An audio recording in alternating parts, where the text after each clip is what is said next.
자, 오늘 하나님 말씀 역대기 상하. 저는 오늘은 상하를 한꺼번에 하는데 그냥 역대기라고 표현을 하도록 하겠습니다. 우리 역대하 14장 오늘 본문 7절 말씀을 다시 한번 우리 봉독하도록 하겠습니다. 시작. 아사가 일찍이 유다 사람에게 이르되 우리가 우리 하나님 여호와를 찾았으므로 이 땅이 아직 우리 앞에 있나니 우리가 이 성읍들을 건축하고 그 주위에 성곽과 망대와 문과 빗장을 만들자. 우리가 주를 찾았으므로 주께서 우리에게 사방의 평안을 주셨느니라 하고 이에 저희가 성읍을 형통하게 건축하였더라. 아멘.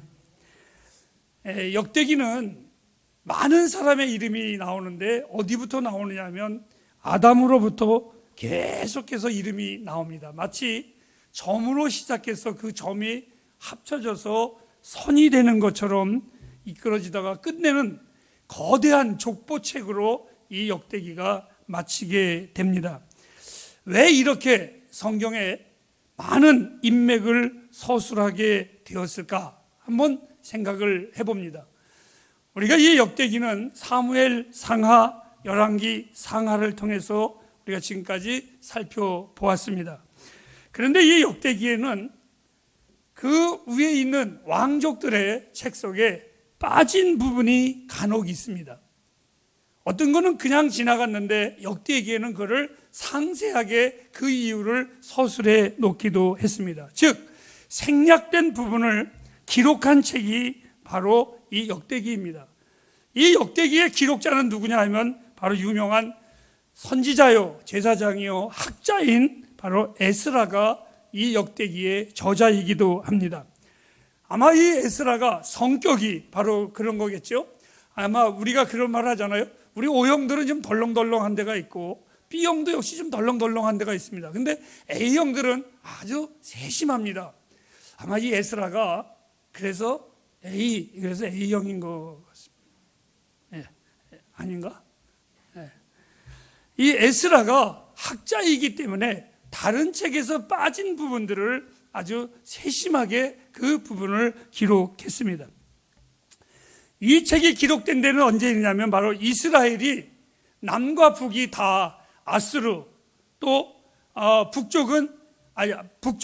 북방 이스라엘은 아수르, 남방 유다는 바벨론의 포로 생활로 70년을 식민지 생활을 청산을 하고 제2의 출애굽이라고 할 수 있는 예루살렘으로 돌아오면서 성전 건축에 무던히 애를 쓰고 있었습니다. 왜? 그때 당시에는 예루살렘 성전이 곧 하나님의 임재였었고 그들의 모든 신앙의 중심의 사상이 거기에 집결되어 있었기 때문에 그렇습니다. 그래서 그들은 교회가 무너지는 것은 하나님이 무너지고 자기의 신앙생활이 무너진 것처럼 여겼기 때문에 비록 포로 생활을 하면서도 시나고그라고 하지요. 그 예루살렘 성전 대신 모형을 따서라도 각자 자기의 사는 동네마다 곳곳마다 성전을 예배당을 만들어 놓고 하나님을 경외할 정도로 이들은 그 성전의 중요성이 굉장히 컸습니다. 자, 이 포로 생활의 70년 속에서 안타까웠던 일이 벌어졌습니다. 혈통의 순수성이 상실되었는데 그것은 바로 북이스라엘이 마치 우리나라가 일제 36년 동안에 성을 바꿨던 것처럼 일본 이름으로 바꿨던 것처럼 이들에게 있어서는 어떤 일이 벌어지냐면 아수르가 이스라엘의 혈통을 다 섞어버리는 통원 정책을 이들이 썼습니다. 그리고 유다는 어떻게 했느냐? 이 유다는 정치와 종교의 그 혼란 속에서 이들은 배회할 수밖에 없었던 아주 영적으로 어려운 시대를 이들이 남과 북이 다 맞이하고 있었습니다. 바로 그때에 이스라엘 백성들이 남과 북의 모든 혈통들이 흔들릴 때에, 즉 한마디로 말하면 정체성이 이들이 흔들릴 때에 내가 과연 하나님의 백성인가? 하나님이 정말 우리 하나님이신가? 이렇게 고민을 하고 아파할 때에 뿌리를 찾아주고자 한 작업이 기록된 책이 바로 이 역대기 책입니다. 잃어버린 자, 하나님 백성이라는 그 정체성을 소리 없이 알린 함성의 책, 이것이 바로 역대기입니다. 이 역대기는 그래서 오늘 우리가 읽은 본문에 이렇게 나와 있습니다. 하나님께로 돌아오라. 두 번째의 단어는 하나님을 다시 찾으라. 이렇게 이 역대기에서는 강력하게 요구하고 있습니다. 하나님 앞에 돌아오는 것, 그리고 하나님을 찾는 것이 이 민족의 희망과 용기를 복돋아주는 메시지의 책이 바로 이 역대기서입니다. 그러니까 이 많은 족보와 성전의 재건과 제사의식을 아주 장엄하게 설명했지만 그 이유는 믿는 자의 진정한 복은 하나님께로 돌아오는 것이다. 이것을 결론적으로 맺어주고 있습니다. 역대기상 1장부터 9장까지에 보면 족보를 쭉 다루고 있습니다. 그리고 10장에 가가지고 갑자기 한 인물이 등장을 합니다. 하나님 앞에서 버림받은, 그리고 하나님을 찾지 않은 자의 징벌에 대해서 세세하게 기록해 놓은 한 장면이 나오는데, 바로 갑자기 사울 왕이 등장하기 시작을 합니다. 역대기상 10장 13절과 14절을 우리 다 같이 한번 읽어보도록 하겠습니다. 시작. 사울의 죽은 것은 저가 여호와의 말씀을 지키지 아니하고 또 신접한 자에게 가르치기를 청하고 여호와께 묻지 아니하므로 여호와께서 저를 죽이시고 그 나라를 이새의 아들 다윗에게 돌리셨더라. 여러분, 우리는 사울 왕이 왜 사무엘 상하를 통해서 왜 죽었느냐고 물어봤을 때, 열왕기 상하를 통해서 그가 왜 죽었냐고 우리가 물어봤을 때 그냥 전쟁터에 나가서 하나님 앞에 이래 해서 그가 죽었다라고 공부했지만, 이 역대기에는 사울 왕의 죽은 이유를 아주 명확하게 정확하게 기록을 해놓았는데, 그런 성경은 이렇게 말했습니다. 하나님께 범죄하였더라. 인생은 누구나 다 죽습니다. 그 죽음을 이야기하는 것이 아니라 그 죽음이 어떻게 죽느냐가 참 중요한 것입니다. 하나님 앞에 인정받는 삶을 살 것이냐. 그런데 오늘 이 사울은 어떻게 했습니까? 하나님 앞에 범죄함으로 말미암아 그가 죽었다라고 상세하게 했습니다. 그리고 그 하나님 앞에 범죄한 이유가 뭡니까? 그는 하나님을 찾지 아니했고 하나님께 묻지 아니했다라고 아주 대표적인 예로 하나님을 찾지 않은 자의 모습을 예를 들어놨습니다. 또 다른 한 사람이 반면에 11장에서 쭉 나오는데 또 한 사람이 나옵니다. 그 사람이 바로 누굽니까? 다윗입니다. 성경은 이렇게 말했습니다. 사울 왕의 집은 날마다 쇠하여져 갔지만 다윗의 집은 날마다 강성하여져 갔는데, 그 이유가 뭐냐? 다윗이 잘나서 그런 것이 아니라 하나님께서 그와 함께 하시니, 이렇게 쓰여져 있습니다. 그러면서 이 다윗에 대하여 상세한 기록을 또 예를 듭니다. 사울과 다윗의 다른 점, 다윗이 성공한 부분을 하나님이 기록해 놓지 않냐고, 다윗의 인생 속에 가장 두려웠었던 한 순간을 하나님이 이에게 제시를 해줍니다. 이렇게 제시를 해줍니다. 어떻게 해요? 사무엘하 6장에 보면 다윗이 가장 꿈에 그렸던 게 뭡니까? 블레셋에 빼앗겼었던 하나님의 법궤를 찾아오는 것이 다윗의 소망이었습니다. 그런데 그것을 찾아왔습니다. 그렇게만 쓰여 있는데 오늘 역대기에는 그렇게 쓰여 있지 않냐고 그 찾아오는 과정을 상세히 기록을 해놓았습니다. 다윗이 법궤를 가지고 옵니다. 그것이 한 장에 한 절에 기록된 것이 아니라 13장에서 16장에 기록되어 있습니다. 어느 날 그 법궤를 가지고 올 때에 그만 그 법궤가 마차에 싣고 오는데 덜컹거리는 바람에 그 법궤가 떨어질까봐 장군 우사가 그것을 만지는 순간에 그 자리에서 즉사해버리고 말았습니다. 실패했습니다. 다윗은 두려웠습니다. 자기는 하나님을 기쁘게 하려고 했고 그 하나님의 영광을 위해서 살려고 했는데 그것이 떨어질 때에 그 죽는 모습을 보고 다윗이 두려웠습니다. 내가 과연 무엇이 잘못되었을까? 그리고 다윗은 그 법궤를 오벳 에돔의 집에다가 잠시 맡겨둡니다. 그리고 예루살렘 성전에 와 고민합니다. 왜 그랬을까? 왜 하나님께서 허락하지 아니했을까? 왜 하나님이 내 마음을 모르시는 것일까? 고민했습니다. 약 3개월 동안에 이 다윗은 고민을 했는데 소문이 들려옵니다. 첫째로는 오벳에돔이 아무것도 하지 않았는데 그가 날마다 복을 받고 오베데돔이 가는 집마다 또 복을 받는다는 소리를 들립니다. 다윗의 마음에는 이상한 생각이 들었습니다. 그 오베데돔이 아무것도 안 했는데 그 법궤가 자기의 집에 있는 것만 가지고도 복을 받았는데 저 법궤가 예루살렘에 온다면 우리 예루살렘이 얼마나 복을 받을까. 그는 마음에 정말 애가 탔습니다. 그리고 연구했습니다. 왜 하나님이 허락하지 않았을까? 계속해서 하나님께 물어보았습니다. 그리고 소문과 소문 속에 이 다윗이 알았습니다. 하나님의 율법의 책을 그는 묵상하기 시작을 했습니다. 그리고 그 율법의 묵상한 책에 보니까 역대상 15장 2절 말씀을 다 같이 한번 보도록 하겠습니다. 시작. 가로되 외의 사람 외에는 알았습니다. 여러분, 무엇을? 하나님의 법궤를 아무나 가지고 오는 것이 아니라 그때 당시에 말하면 하나님의 종들인 레위 족속들, 제사장들만이 그 법궤를 가져오는 것을 알았습니다. 내가 아무리 좋아도, 내가 아무리 신나도 내 마음대로 하나님을 섬기는 것이 아니라 하나님의 말씀대로 해야 된다는 것을 이 다윗은 알았습니다. 여러분, 다윗은 실패했지만 물어보았습니다. 사울은 성공했지만 자기 뜻대로 살았습니다. 이것이 다윗과 사울의 다른 점입니다. 열정 때문이 아닙니다. 하나님이 원하시는 것이 무엇인가? 하나님이 기뻐하시는 것이 무엇인가? 그리고 이 다윗은 끊임없이 물었습니다. 하나님 무엇이지요? 하나님 무엇이지요? 다윗의 일생은 이렇게 표현할 수가 있습니다. 다윗의 일생은 하나님께 물어본 인생이라고. 그는 전쟁에 나갈 때에도, 싸움을 할 때에도, 어떤 결정을 할 때에도 언제나 하나님께 물어봤습니다. 하나님, 내가 지금 나가도 되겠습니까? 하나님, 저들이 쳐들어온다는데 내가 어떻게 하면 좋겠습니까? 하나님, 내가 죽게 범죄하였는데 내가 어떻게 하기를 원하나이까? 다윗은 모든 것에 하나님 물어봤습니다. 그런데 사울은 모든 삶 속에 언제나 자기가 중심이었습니다. 자기가 잘났습니다. 자기 뜻대로 했습니다. 자기 마음대로 해놓고 주께서 했다고 그는 거짓말을 했습니다. 심지어는 여호와가 없어서 신접에게, 무당에게 가서 물어봅니까? 이것이 얼마나 큰 비극입니까? 하나님은 그것을 싫어했습니다. 이 다윗이 법궤를 예루살렘에 가지고 왔을 때에 얼마나 기뻐했는지 어린아이와 같이 춤을 추며 뛰어놀았습니다.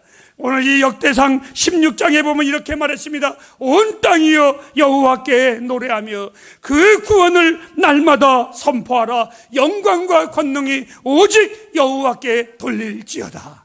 이것이 바로 다윗이 복받은 인생의 특징이었습니다. 햇불 가정 여러분, 물어보십시오. 하나님께 물어보십시오. 저의 짧은 인생이지만 내가 물어보지 아니하고 목회한 모든 것들은 다 실패였습니다.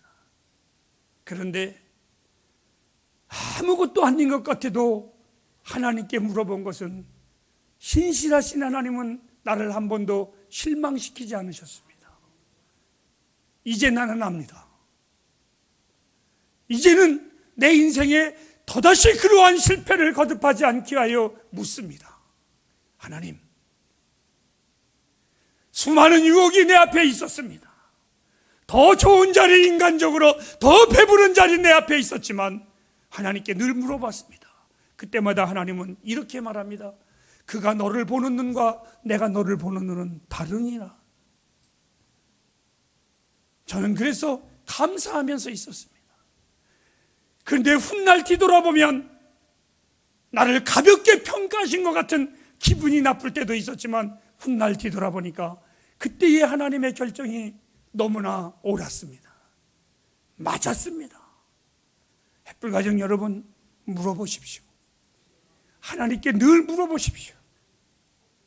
여러분 마음대로 하지 말고 여러분들이 오고 가는 모든 문제, 그 모든 문제에 안고 일어섬까지 하나님께 꼭 물어보십시오. 하나님은 이것을 즐거워하십니다. 어느 날 다윗이 하나님의 그 법궤를 가지고 왔을 때에 너무나 좋았고 즐거웠고 행복했습니다. 그런데 어느 날 저녁 황혼이 지는 시간, 다윗이 성벽을 거닐 때에 마음이 아픈 사건이 있었습니다. 그만 자기가 거하는 성벽은 거창했는데 그 성벽 밑에 다 떨어진 계달의 장막, 천막 속에 성막입니다. 하나님의 법궤가 거기 있었음이 갑자기 다윗의 마음을 아프게 했습니다. 그리고 그는 고백을 합니다. 하나님, 나는 백향목 궁에 있는데 나를 왕되게 하신 하나님은 저 텐트 안에 있음이 이것이 말이 되는 것입니까? 하나님, 바뀐 것 같습니다. 내가 장막에 있어야 되고 하나님이 마땅히 이 성전에 있어야 됨을, 그리고 다윗은 마음에 결심을 합니다. 내가 주의 전을 건축하겠다고, 내가 하나님을 모시는 가장 아름다운 전을 건축하겠다고. 그런데 역대상 22장에 보면 하나님은 다윗에게 말합니다. 다윗아, 내가 너에게 건축을 하는 것을 원하지 않는다. 너는 피를 많이 흘렸다. 사람들이 말을 합니다. 다윗은 손에 피를 많이 흘려서 하나님이 허락하지 않았다고. 저는 그렇게 해석하지 않습니다. 아직까지 다윗은 장군으로서 해야 할 일이 많이 있었습니다. 그래서 하나님이 그에게 허락하지 않았습니다. 그런데도 다윗은 낙담하지 않았습니다. 역대상 22장에 보면 이렇게 다윗은 고백을 합니다. 하나님, 내가 아닐지라도 내 다음에 내 아들이 이 땅을 지을 때에 하나님의 전을 짓기 위해서 저는 최선을 다하겠습니다. 그리고 다윗은 성전을 준비하기 위하여, 완벽하게 모든 것을 준비하기 위하여 수고합니다. 하나님이 다윗의 그 아름다운 마음을 보시고 감탄하셔서 이렇게 허락을 하십니다. 다윗아, 네가 그렇게 원하는 전을 짓고 싶어 하는데 우선 땅을 구입해 놓거라. 다윗이 너무 좋았습니다. 하나님, 어느 땅이 참 좋으실까요? 그랬더니 여부수 사람 오르난에 타작마당이 있는데 그것을 사서 걷다가 지어라. 다윗이 얼마나 흥분됐겠어요. 자기는 짓지 못하지만 땅이라도 산다라는 그 기쁨이 그 안에 있어서 여부수 사람 오르난에게 갑니다. 오르난이요, 하나님께서 이곳을, 이 땅을 전을 지으라고 하는 땅입니다. 이러니 내가 값을 줄 테니, 내가 부르는 대로 줄 테니 이 땅을 내게 팔라라고 말했습니다. 요은혜 집사님, 만약에 요은혜 집사님 땅에다가 하나님이 이렇게 말한다면 어떻게 하시겠습니까? 네? 얼마 받으시겠어요? 안 받으시겠죠? 네. 유오르난입니다. 유오르난. 이 오르난이 이렇게 말을 합니다. 왕이요, 절대로 그러지 마소서. 당신이 하고 싶은 대로 하소서. 쓰고 싶은 대로 하소서. 이것이 마땅한 성도의 고백입니다. 그런데 다윗은 이렇게 말을 합니다. 아닙니다. 내가 거저 얻어서 하나님 앞에 드릴 수 없습니다. 다윗의 자존심입니다. 내가 거저 얻어서 하나님 앞에 드리고 싶지 않습니다. 그러니까 내가 거저 얻어서 성전을 짓고 그곳에서 하나님의 번제를 드리는 것을 나는 원하지 않습니다. 내가 당신이 원하는 모든 것을 줄 테니 말하시오. 그리고 이 다윗은 그에게 막대한 금을 값을 치르고 그 땅을 삽니다. 저는 오늘 이 본문에 정말 가장 높은 절정입니다. 제 마음을 흥분했습니다. 햇불 가족 여러분, 저는 우리 햇불 가족들을 위해서 늘 기도합니다. 핑계 아닌 핑계지만 자녀가 없기에 좋은 것이 있어도 햇불 가족들 뿐이 생각이 없고, 무엇을 하든 햇불 가족들 외에는 내 머릿속에 없습니다. 주님이 나의 증인이십니다. 나는 여러분들의 경제가 다 잘 살기를 원합니다. 그리고 그렇게 기도합니다. 하지만 오늘 이 다윗이 오르난과의 대화를 보면서 이렇게 하나님 말씀을 전하고 싶습니다. 여러분, 헌금 많이 해 주십시오. 여러분, 헌금 열심히 해 주십시오. 정말 많이 해 주십시오. 이 교회가 재정으로 하나님의 일을 못하는 어리석음을 당하지 아니하도록 헌금 많이 해 주십시오. 그러나 꼭 기억하세요. 여러분의 모든 헌금이 수고와 땀을 흘린 헌금이 되기를 원합니다. 여러분의 직장이 여러분 때문에 잘 되기를 원합니다. 여러분의 가정이 여러분 때문에 잘 되기를 원합니다. 지난날 어떤 이는 이렇게 말을 했습니다. 목사님, 우리 회사 망해야 됩니다. 이해가 안 됐습니다.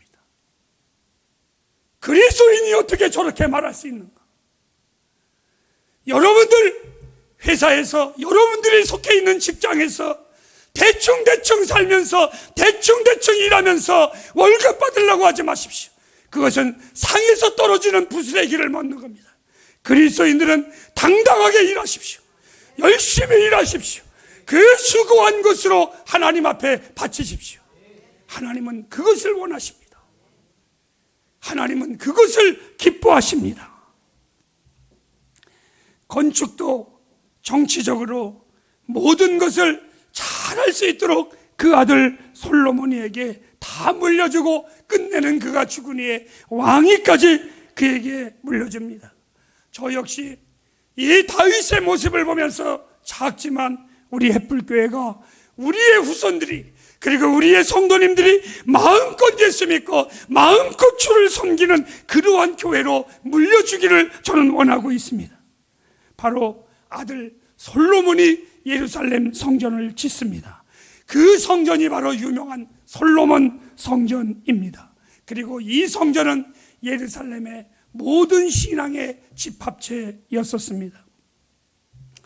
이제 어느 한순간에 장면을 뛰어넘어서 사무엘서를 통해서 이미 전해졌지만 솔로몬도 역시 조상의 그 뒤를 따라 죽습니다. 그가 죽은 후에 이스라엘은 남과 북으로 갈라져서 말할 수 없는 고통이 두 민족에게 이루어집니다. 그 민족이 참으로 아픔을 당했었던 것, 완벽하게 물려줬다고 해가지고 후배들이 잘 나가는 것은 아닙니다. 때로는 하나님은 우리에게 약간의 부족함을 주어야 하나님 찾습니다. 결코 풍요한 것이 다 온전한 것은 아닙니다. 그들은 그 풍요함 속에, 선배의 아름다움 속에 이들은 타락하기 시작을 했는데 세 가지의 범죄를 그들은 저지릅니다. 첫째는 뭡니까? 우상 숭배입니다. 두 번째로는 그들의 예배가 가증스러운 예배입니다. 진심을 담은 예배가 아니라 습관적인 예배를 드렸습니다. 세 번째는 하나님이 그토록 하나님이 잊지 말라고 절기 예배를 지정했지만 그들은 성의 없는, 심지어는 하나님이 그들이 드려지는 번제물에 그 고약한 냄새에 지긋지긋하다고까지 하실 정도로 성의 없는 절기 예배를 그들은 드렸습니다. 분명히 그 안에서도 남과 북의 39명의 왕들 속에서도 좋은 왕들이 5명이나 있었습니다. 그럼에도 안타까운 것은 죄악이 너무 깊었습니다. 결과 역대기의 맨 마지막은 이렇게 끝납니다. 살육에 피비린내 나는 그 냄새와 함께 성전이 완전히 무너지고 회파하는 곡소리로 이 역대기는 마치게 돼 있습니다. 저도 마치겠습니다. 하나님은 언제나 일하십니다. 고난과 핍박, 불순종의 대가로 신음의 현장 속에서도 하나님의 사랑은 언제나 우리를 향하십니다. 역대하 36장 22절과 23절을 우리 다 함께 읽도록 하겠습니다. 시작. 바사왕 고레스의 원년에 여호와께서 에레미야 입으로 하신 말씀을 응하게 하시려고 바사왕 고레스의 마음을 감동시키심에 저가 온 나라에 공포도 하고 조소도 내려 가로되 바사왕 고레스는 말하노니 하늘의 신 여호와께서 세상 만국으로 내게 주셨고 나를 명하여 유다 예루살렘의 전을 건축하라 하셨으니 너희 중에 무릇 그 백성된 자는 다 올라갈지라 너희 하나님 여호와께서 함께 하시기를 원하노라. 여러분, 신기한 일이 있죠. 이방 나라의 왕이 하나님을 인정하는데 안타깝습니다. 믿는 우리는 우리 하나님을 인정하지 않아요. 오늘 이 고레스가 말합니다. 너희 하나님 여호와께서. 이들은 하나님은 그 당황에서도 남는 자들, 오직 하나님을 향하는 대망 사상을 가진 하나님의 사람들을 통하여 일하시는 하나님이셨습니다. 햇불가정 여러분, 역대기를 마치면서 이렇게 말씀을 드립니다. 나와 여러분들은 마지막 때에 하나님 앞에서 쓰임받는 남은 자들이 되길 주님의 이름으로 축복합니다. 우리 교회도 다시 개혁해야 합니다. 무너진 나 자신의 신앙을 한번 돌아봐야 합니다.